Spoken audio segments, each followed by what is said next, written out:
Good afternoon and welcome to this press conference on what has been a big day for many of us, with the first chance to see friends and family outdoors, whether it's 6 people or 2 households. And I want to congratulate the members of Ilkeston Cycling Club in Derbyshire that set off at midnight, the swimmers who broached the chilly waters of the Hillingdon Lido at the crack of dawn, and more than anything, I know how much it will have meant to millions of people to have joined someone else for a cup of tea in the garden. And I must stress that it's only because of months of sacrifice and effort that we can take this small step towards freedom today, and we must proceed with caution. It's great to see that yesterday we recorded the lowest number of new infections for 6 months. Deaths and hospital admissions across the UK are continuing to fall.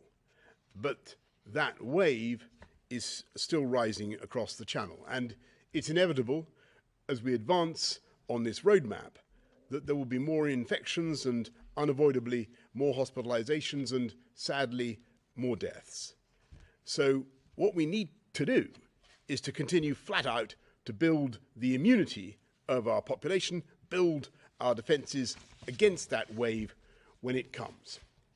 And now that we've vaccinated more than 30 million adults across the United Kingdom, it's more vital than ever that we protect the most vulnerable.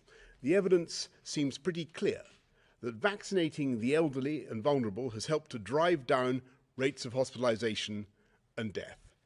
And now we want to reinforce that protection with a second dose. So for many people, April will be the second dose month. And please take up your appointment when it's your turn.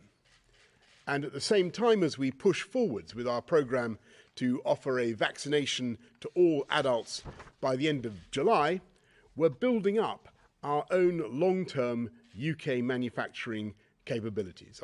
I've already told you that Novavax, a potentially significant new weapon in our armoury against COVID, is going to be made at Fujifilm in the northeast. And I can today announce that the Vaccine Task Force has reached an agreement with GlaxoSmithKline to finish and bottle this precious fluid also in the northeast, giving us between 50 and 60 million doses of UK-made vaccine subject to the right approvals from the MHRA.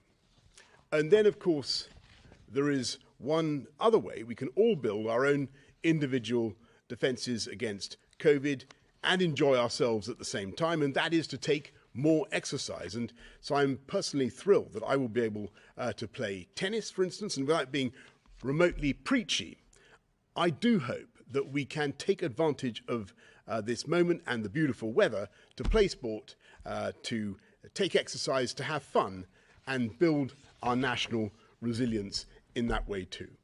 And remember that outdoors is generally much safer than indoors, and the way to continue on our cautious but irreversible roadmap to freedom is to follow the rules and remember hands, face, space, and fresh air.